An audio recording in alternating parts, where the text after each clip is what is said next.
გენეტიკაში რა გვქ მოღალატეობა? კარგად დაიმახსოვრე მონა. ხო რამდენი გადაგიხადეს? არ გადაგიხადეს? თეში არ მოგაქვთ ხოლმე თუ დერიცხება თქვენ. ვის გადახდაზე ლაპარაკობ თქვენ მოღალატე? ვის უხდიან? თქვენ არ გიხდიან? თუ თქვენ უფრო ქეშად იღებთ ხოლმე და არ ითვლებათ. მოღალატე.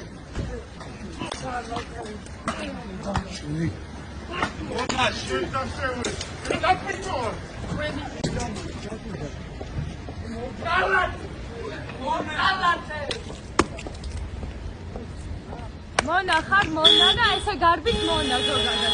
აი ეს არის მონის ხვედრი, ესე უნდა გარბავდეთ ყველგან და ყოველთვის. ვერაზროს ვერ მიაღწევთ იმას, რომ თავისუფლად დადიოდეს თქვენაირი მონა. გასაგებია? იმედია კარგად გაიგეთ.